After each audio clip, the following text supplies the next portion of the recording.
This is I Should Be Writing, Season 21, Episode 16.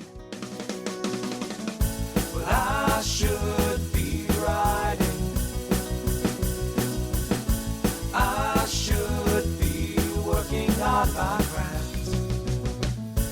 I should be writing. I should be submitting my next draft. But I'm sitting home watching the doctor.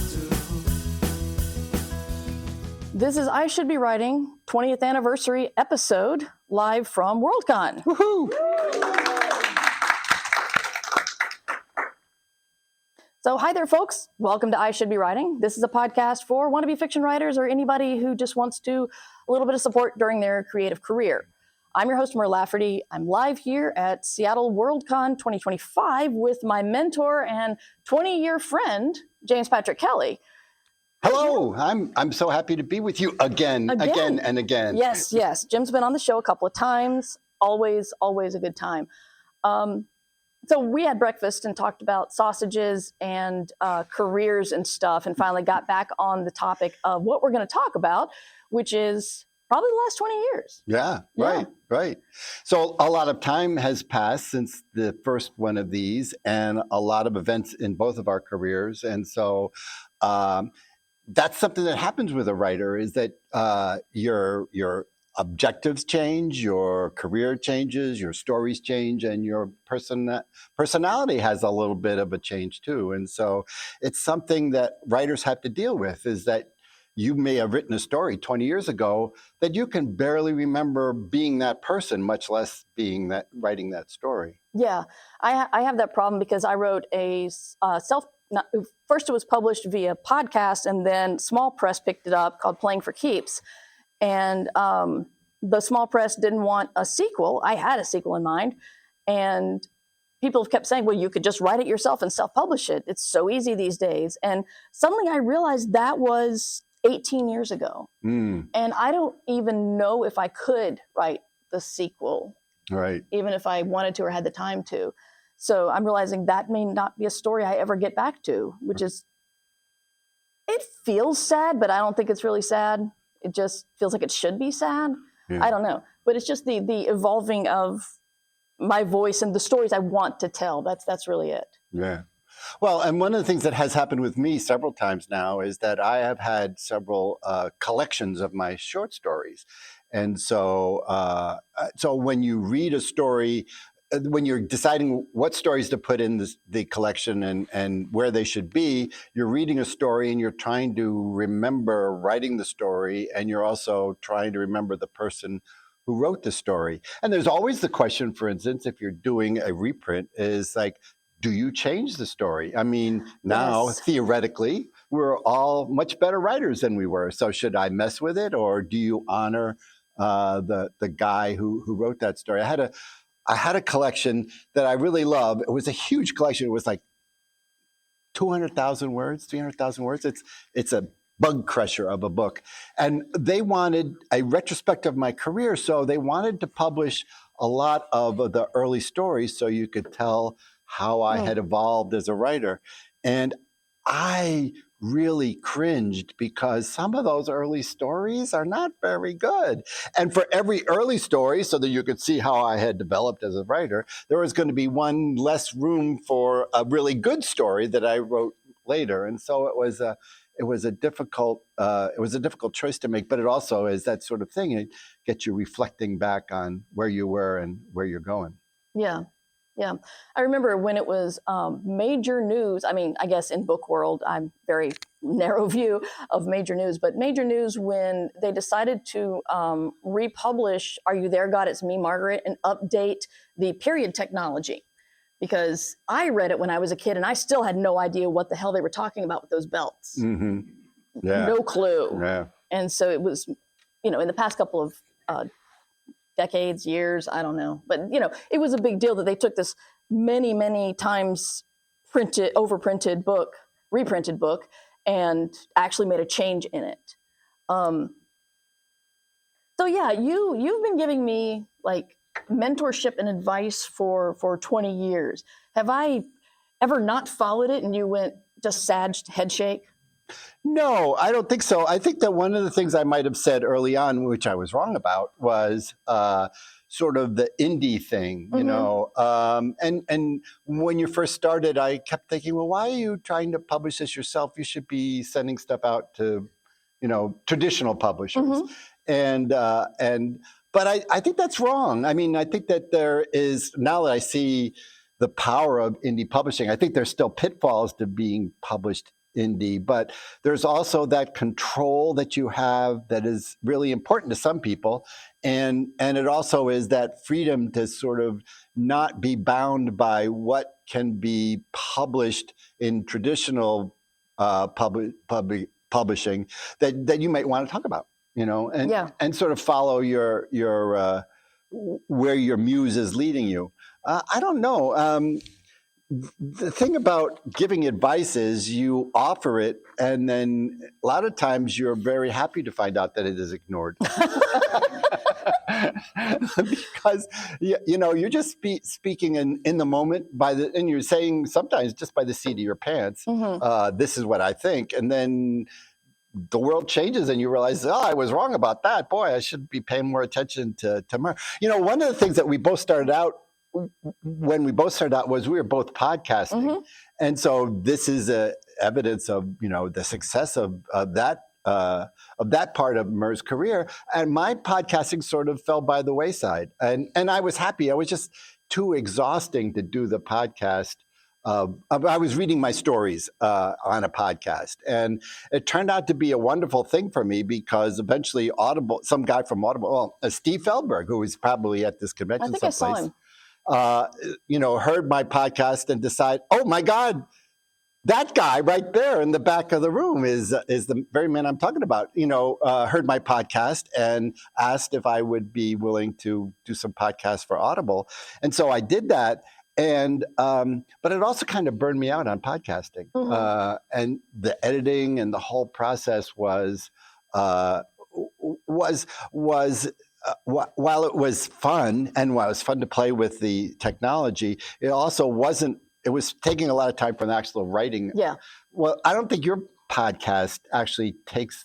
I mean, I guess it takes some time from your writing. No, but it does. It doesn't steal too much. Yeah, I hate production so much that I usually don't produce for a couple of episodes, and then I just spend like one very focused afternoon and possibly early evening just getting all the ones done, and then I have a blank slate to then pile more podcasts on top of. One thing that's funny is you know, I could never have seen this coming, but I did not know how podcasting would affect my writing career, or rather build my writing career.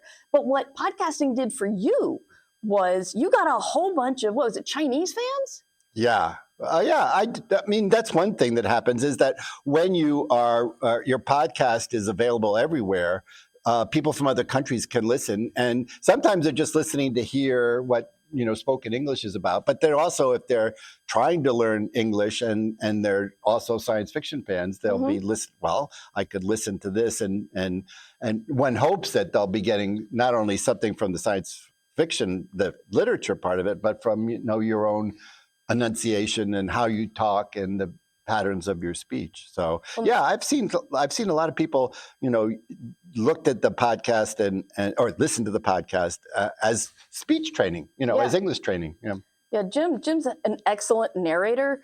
He reads very purposefully and slowly so the listener can hear it, not like me, which I need to be told several times to slow down.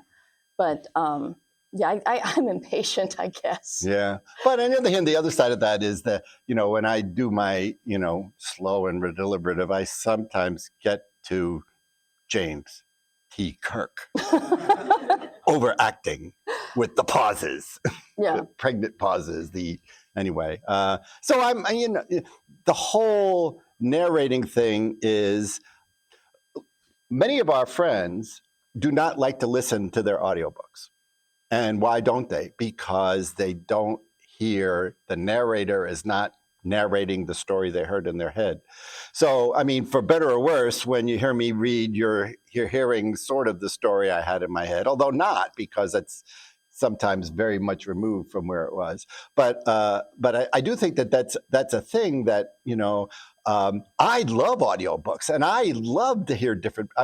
I have heard many people read their own work, and some of them are good and some of them are not good. I usually find audiobook narrators to be, you know, I love everyone, even whether doing the, you know, the funny voices or the dead serious, you know, narration, no trying to characterize. I think it's all great. I love it.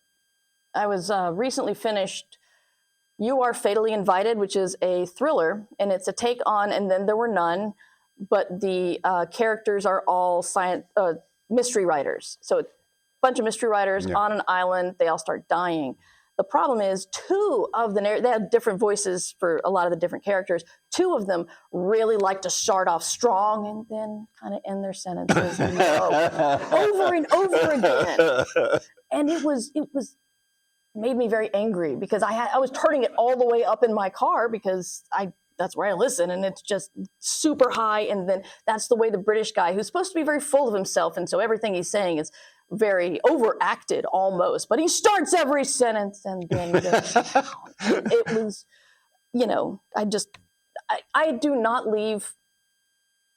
I don't feel, ever since becoming a pro writer, I don't leave reviews on stuff I don't like because I don't feel, I don't know, I feel like it's mean, or I feel like it's going to be seen as me attacking somebody, me attacking a peer who, for reasons other than, honestly, why didn't you get a better narrator?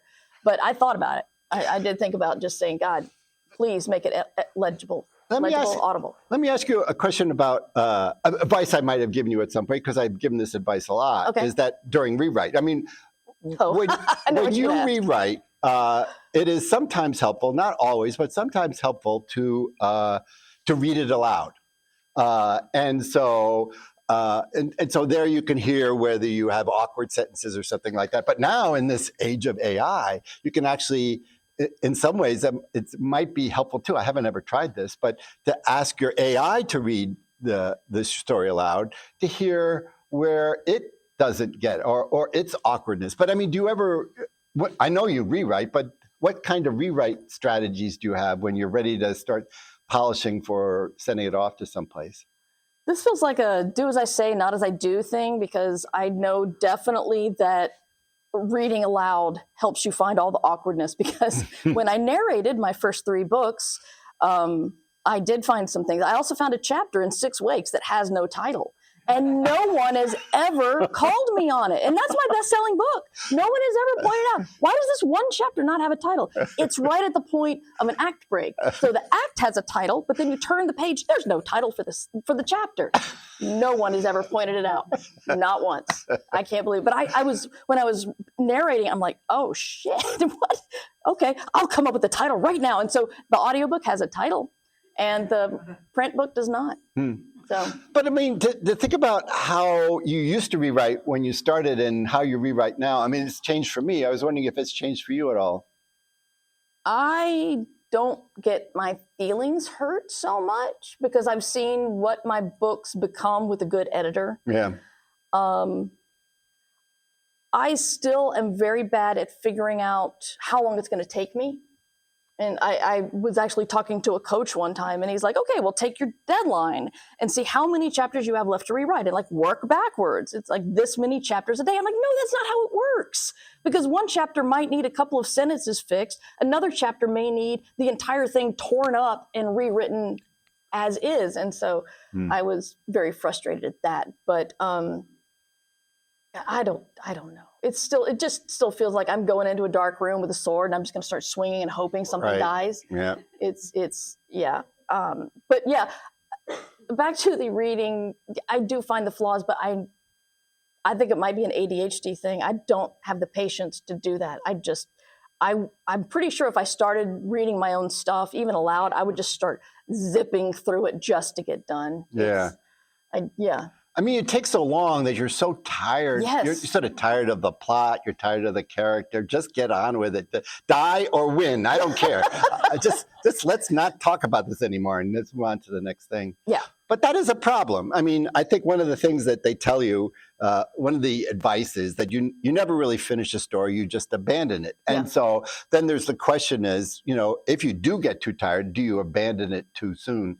And I have many stories that when I look back at stories that actually got published, I said, oh, shoot, it just needs a little more denouement. It just needs a little bit more at the end. But I was so sick of the story that I stopped writing, and I said, well, the reader will figure it out. I mean, they all died, or they all lived happily ever after. It's sort of implied, right? But sometimes it's helpful to actually tell the reader sort of a little bit more of a nudge in the direction of, yes, they all died. They lived happily ever after in the afterlife. I don't know, but yeah. Well, everyone's going to die eventually. I remember, didn't the end of 6 Feet Under show you how everybody dies? Because right. Every episode started with the death, and so the last episode showed you how all your favorite characters die because they're gonna. Yep. Yeah, rewriting is still tough for me. It's still taking me about 8 or 9, I can't even remember. I can't remember. Why can't I remember? Like 8 books to really understand that I need time to wander around in the story before I know where it starts and where it's going. Yeah. And again, no patience, ADHD, the idea of thinking I need to build this time into my writing schedule is awful. I'm just like, I really don't need to do that. I can totally edit this podcast in the next half hour. Right. So it's hard for me to realize that, but I think I'm trying to do it with this new book, and I think it's working out better. We'll see when I turn it in. One of the things that I found that's happened more as I've smartened up about my writing is that, I'm a headlight writer, so I don't really know, I sort of know the next scene, but the 2 scenes from on, I'm hoping to discover.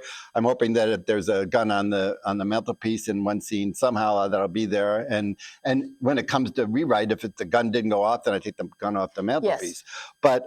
But it's as you finish a story and you sort of you've thought through the characters and you sort of figured out the plot, obviously, well, why did I write this? What's the theme of the story? And so sometimes I get at the end like, oh, I just realized this is a story about religion, or this is a story about parents, or this is a story about betrayal, or this is a story about identity. And so then I go back and look and say, well, how much did I actually talk about the thing that's really in this, that's about the story for me? Is this really about identity? Why then I don't. Do I really need to go look at the museum?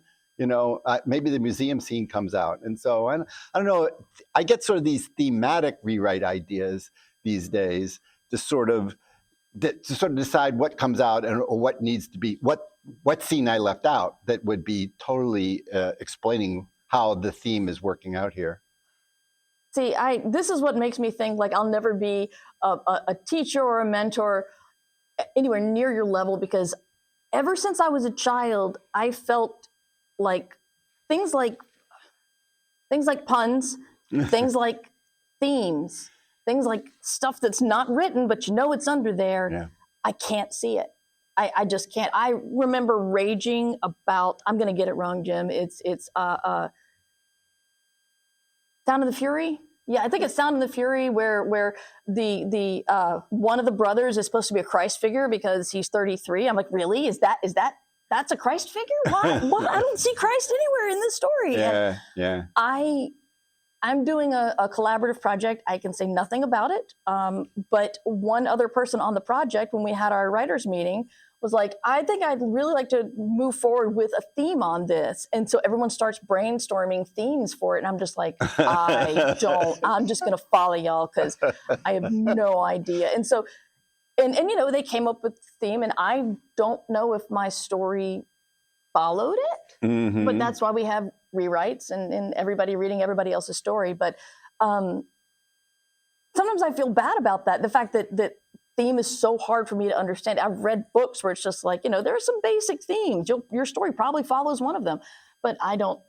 It's really hard for me to see. And sometimes people ask me about hidden meanings or deeper thoughts about my stories. And I'm like, no, I think that's more on a subconscious level. Right. So I mean, but identifying it, yeah. I don't know. Yeah, it can be dangerous because once you decide, oh, this is thematic material, I need to be punching up, and then sometimes you're going to, somebody's going to say she's preaching or she's just beating this dead horse, and I don't want to see more about identity. I got it. All right, so move on. When did we get to the museum? I was waiting for the museum scene, and so, but I mean, have you ever read a review of one of your works that was written by a smart person who really got you and told you stuff about your story that you didn't know? Oh yeah. Yeah. Well, I mean, I still don't believe 6 Weeks got as much attention as it did because I was just writing a story about clones murdering each other.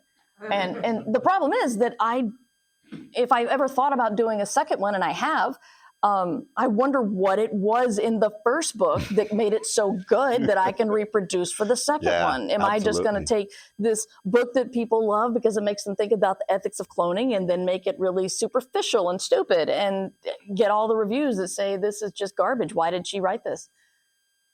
They probably wouldn't use those words, but they might. Who knows? It's the internet.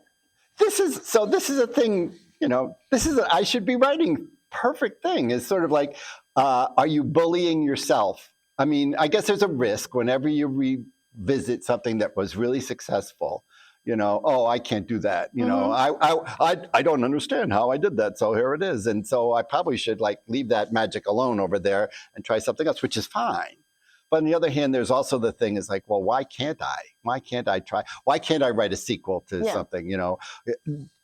Star Wars worked out pretty well. The first one's good. The second one was great. I don't know. Tolkien probably thought the whole thing through before he started writing it. But the rest of it's pretty good. After the first one. So, but it is a thing that you have a big success and. Some people just pound that success into God, Emperor of. Oh, never mind. And some people, sort of leave that alone and move on. And I think there's arguments to be made for both sides, but especially if you don't know how you made that thing happen. Yeah. But then I have some stories that are well known. I have no idea how that happened. Plus I have stories that I know are better than the stories everyone knows, but no one's ever got them. So I don't know. What's that about? Yeah, definitely. It's funny. You didn't even need the prompt, but I told you I was developing. So far, I have 8 bullies. I'm talking about and I should be writing. And so what I wanted to do was talk to you about them and see what you, Grand Mentor, would say to combat. I got to stop touching this mic. What you, Grand Mentor, would advise on how to deal with these. So can I tell you about the bullies? Yeah, go ahead. But wait a minute. Is there a Grand Mentor coming soon? You're already here. Okay. Okay. So first one, this is Bart. He's the only one with an actual name. Bart is just an angry potato. Bart just tells you you're garbage. You can't write that. You're not a good writer. Stop. Why are you wasting your time? Just basic kind of punching. It's you've heard it your whole life in your head. You're probably okay with it now. It's just like you're getting up. It's like, yeah, Bart's talking.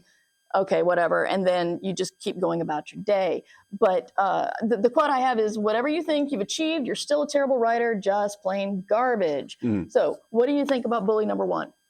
Well, I think that's something that I think that is a problem that you have to overcome quickly. Yeah. I mean, it is a problem you will have when you start out, but if you're 3 books into your career and you're how did I get here? And then, those stupid editors, I fooled them again, that kind of thing. That's a prescription. If this is going on in your head while you have a career, that's a prescription to stop writing. And at some point, because not only is writing hard, but it's also discouraging. If you are working on discouraging yourself, if you're just tired of the not the pain, but the stress it takes to be a writer. If you're tired of that, then and this is an excuse then to stop. Okay, you're right. I mean, who cares? Who cares if I write that next book? Who cares if I write that next story? What I've got, it's okay, but it's just entertainment or whatever you think, whatever this thing you're beating yourself up with. if that's going on in your head, 2 books or 10 stories into your career, you need to think about whether you're going to continue to write. I mean, I think that's. Did you just tell my audience to listen to Bully 1? No, I did not.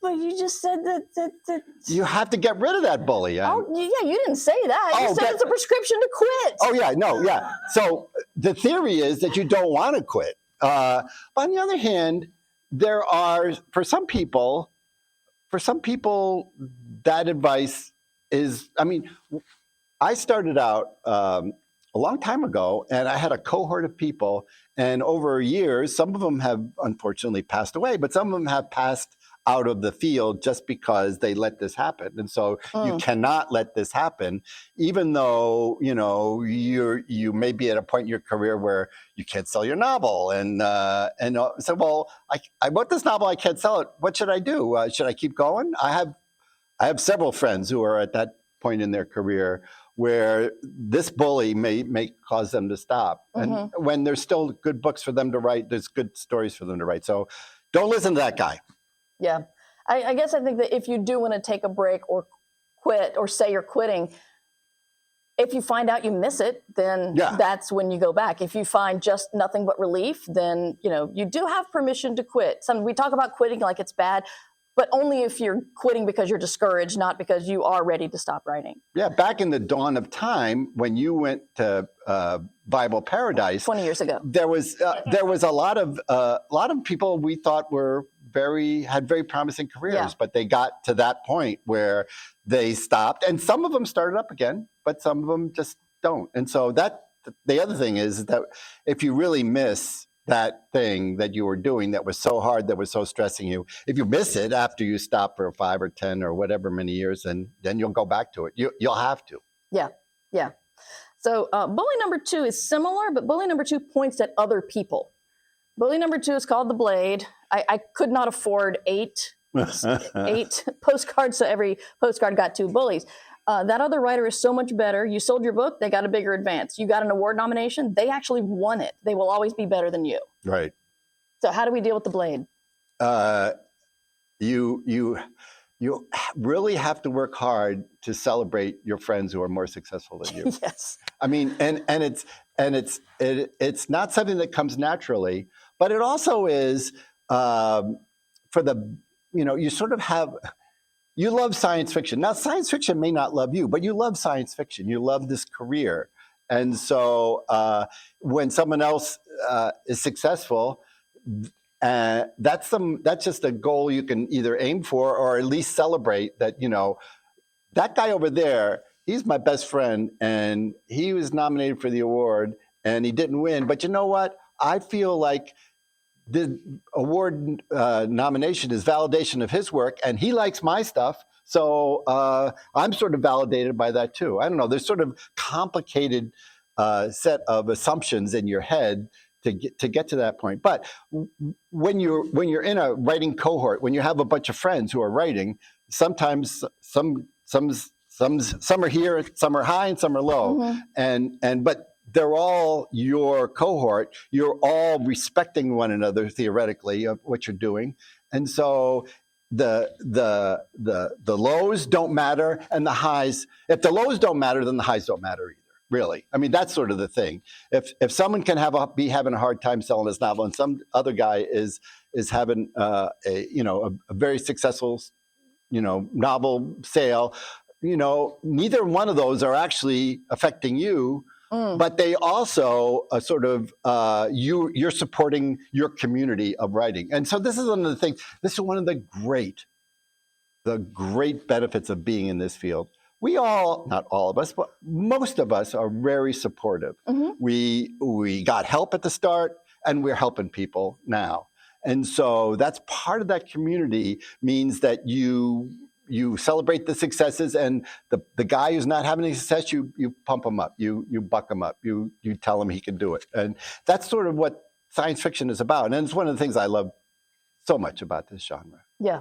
I mean, in some other, I have a friend who's Italian writer, and I brought him to a writer's workshop, and my writer's workshop in the United States. He was flabbergasted. He said, "You're all helping each other." Really? In Italy, the market's so small, I wouldn't help that other guy because there's not enough slots for all of us. And so, and here in this expansive, even though it is kind of, it's the market for English is a big market. And so, but they were, and I think in mainstream too, it's not quite the same thing of that supportive community. We're all sort of in it together. Oh, well, we're all writing that genre stuff. And, and so those other people who are writing real literature can look down their noses at us. And so we have that sort of, unfortunate, but nonetheless, present inferiority, solidarity. Yeah. Oh, yeah. They think we're silly, but you know what? We're selling books. That's right. And we're there for each other. Awesome. Let's see. These are not numbered. We're not going by the numbers. So we got bully number 6. Bully number 6 is difficult because bully number 6 is the party. The quote from the party is, "You are seriously the best writer in the world. Let's go out and I'll tell everyone how cool your book is, the book that you'll write tomorrow." Right. The party's all fun. Party's like a little happy worm with a cute face. But the party's the one who's just like, you can do that. You're great, but let's have fun before. Right. And that's just kind of like grow up. But I do want to hear what you have to say about the party. Well, the party is the award nomination. Okay, you're here at the Worldcon. I don't see any of our nominees out there, but you're here at the Worldcon. You're a nominee, and so the party is. Oh, you. Are you nominated for something? What are you nominated for, Ms. Editor? Escape Pod is up for best semi-prozine. Yeah, right. But sort of but that's not a writing thing. Well, okay. All right. I'll be leaving now. This is nice talking to you. But the party thing is that so you've sold a book. Okay, I sold the book and it's coming out, and you know what? I'm going to take some time off. I'm going to refresh. I'm going to. Oh my God, it's 2 years ago. Or I'm a nominee, and so at this point, all things are open unto me. Oh yeah, I've arrived. I've arrived, and all my books and all my stories are going to sell from now on because I just write Hugo Award nominee. So fall down on your knees, editors, and make sure that you buy me because it says right there I'm a Hugo Award nominee. The thing that you did is done. And your career is what happens next. And it's really hard to come to grips with that, I think. Sometimes, you look at all the things that you've got, but so I don't need to work as hard, or I don't need to try as hard, or they'll just fall down and worship, and it isn't going to happen. What's funny is I've discovered that a lot of the emotions that grind me down do so on both ends. Like if I can't sell a book, I'm like, okay, fine, I'll be nice to myself and take some time off. And oh no, where did 2 years go? But if I write something big, then as you said, you can just be like, oh, I can relax back. Oh, where did 2 years go? So it's they both hit. Right. Then we got the nap. A lot of these are kind of obvious, but basically it's writing takes so much energy. Let's get a nap first, and then we'll be super productive. Right. Yeah, that one. You got any? Well, and so there's the thing that people will tell you, and I don't really tell this that much, but people will tell you should write every day. I see some people out there in the audience who write every day. And I would like people to write every day. I would like to write every day, but I can't write every day. Yeah. But so if you say when you don't write every day, my experience is if you're on a project and you take a weekend off, so you stop on Friday, you take the weekend off. On Monday, you still have to go back to get Friday's momentum back, and so. The nap may feel like, I need to have the weekend off. That's okay. but there's a price to that. There's a price to the nap. There's a price to taking some time off, especially in the middle of a project. Oh, God, yes. When you're, when I'm very close to the end of the project, I never take a nap. I always try to finish. But on the other hand, on chapter 2, and I'm kind of already wondering why I decided to write this novel, naps are very attractive. But they're also counterproductive because it takes a while to get into assuming you can get into the flow, it takes a while to get back into the flow if you take too many naps. Yeah. That's excellent. I'm so smart to bring this up to Jim because you're answering all the cool things. Before we get to one of my favorites, possibly because my kid designed all this art, but let's go with bully number 5, which is the saddest one. It's despair. It's so much work and so depressing. If we don't try, then we don't get hurt. I don't know. I don't. Yeah, it's true, but it's also despair if you. When you're a writer and you write in an office, I don't know if everyone else is like that, but there's a shelf that has all my stories on it and all my books. And if I am not writing, I can't look at that shelf.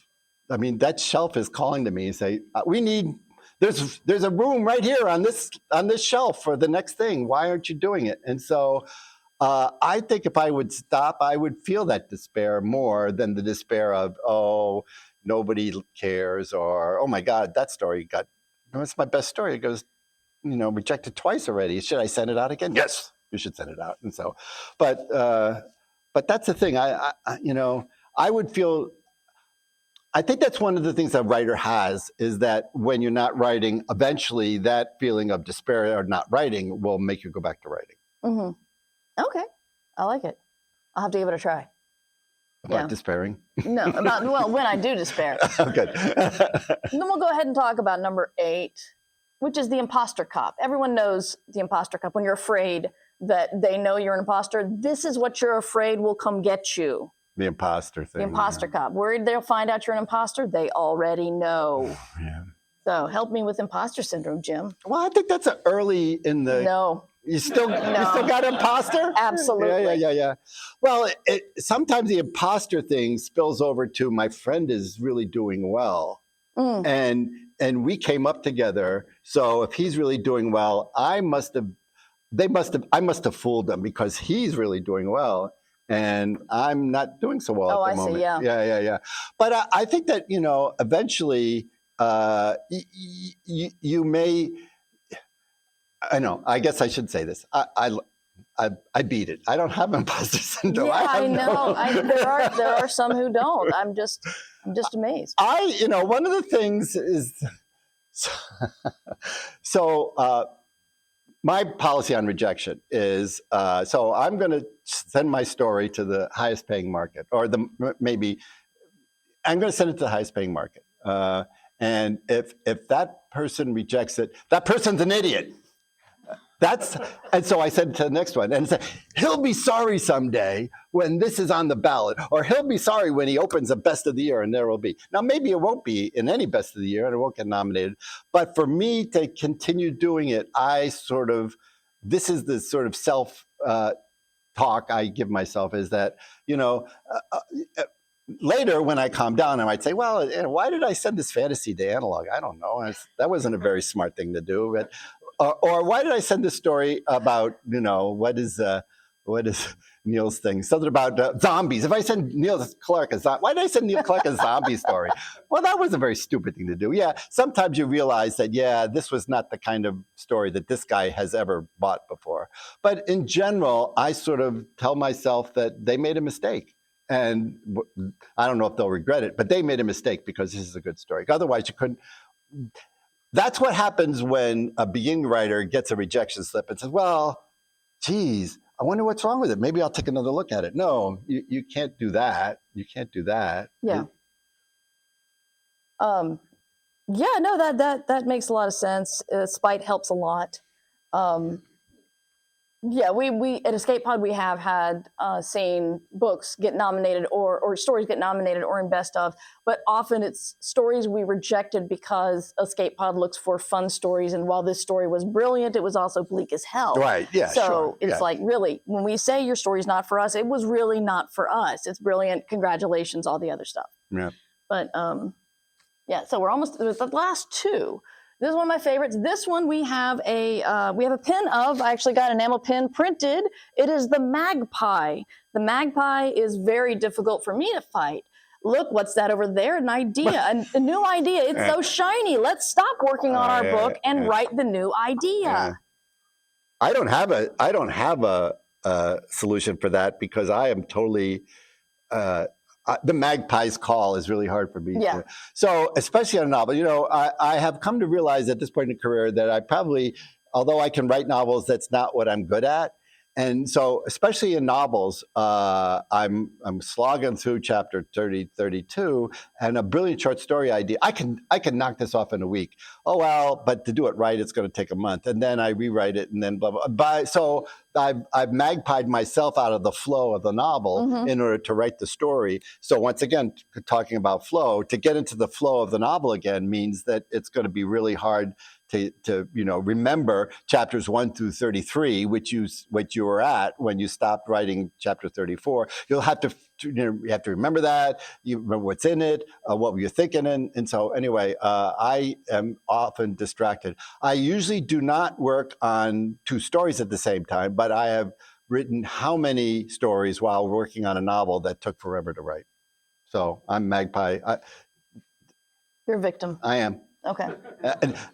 Yeah, I mean, I think one of the things about these is that we all, to some extent, have problems with these things. Yeah. And so you can't always beat them, and sometimes you just have to recognize them and do what you can. Yeah, yeah. That's the thing. Is like that's why I came up with them, because I keep thinking, I feel bad today because I'm not writing, because I'm being distracted by, I'm telling myself I'm tired. I'm telling myself I'm an imposter. Right. But tomorrow it'll be because, I think about Ursula's career and I love her so much. And God damn it. I love you, Ursula. So the last one, I should have timed this better. The last one is another practical one, but it's quite insidious. It is the sponge. It is, you should do laundry before you write and maybe polish the silver, or go buy silver to polish and then polish it. I'm very proud of this one because I told my kid to make an anthropomorphic sponge, but not make it look like SpongeBob. And there you go. It's good. It's very good. So, yeah. I have cleaned the mildew off our mailbox instead of writing one day. It needs to be done again, by the way. We should talk about that one. I think the writer-like sponge behavior is your email and your correspondence, or the letter that you owe this guy, or as we sometimes, we talked a little bit about this at breakfast. Your parenting, that kid who is crying is distracting you from, the scene that you're in the flow, you have the scene, and then why are you crying, kid? Here, how about a little bit more Sesame Street? Or here's a video game or whatever. And so there's a thing that sometimes you need to be distracted, and sometimes you resist. My house is dirty. my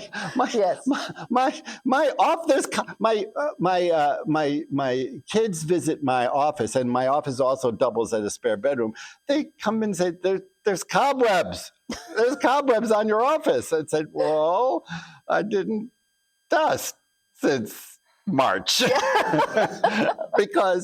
I probably should. So, one of the things is you have to fight the sponge. But on the other hand, it means you're going to have your mailbox is going to need waxing, or whatever it was that you want to do. Yeah.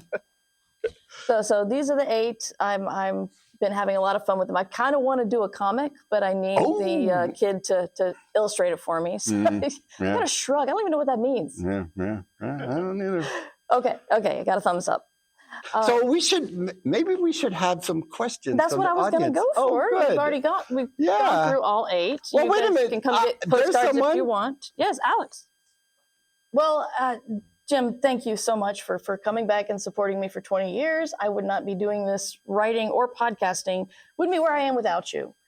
So thank you for coming on to celebrate this with me. I'm so happy that you're doing it, and I just celebrate your career, dude. Whenever I see you doing something, I just say, I have 1/9,000,000th of the credit for that.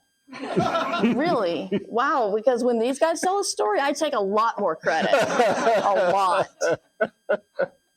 So yeah, you're more humble or polite than I am. Oh, well. You do thank me in every story, don't you, Underpope? I do. Okay, great. Yeah, Awesome. It's before the title, really. Murder Lafferty presents.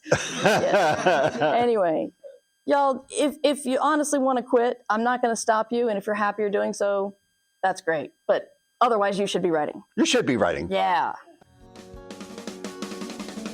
Well, I should. Thank you for listening to I Should Be Writing, the longest running writing podcast on the internet. This episode was made possible by The Fabulous, who support the podcast via Patreon or Ghost. You can find the links to how to support at merverse.com. Theme music provided by John Anelio, art provided by Numbers Ninja, podcast hosting provided by Libsyn. This episode is released under Creative Commons Attribution Non-Commercial No Derivatives 4.0 license. And you can find all of my books and podcasts at merverse.com. Talk to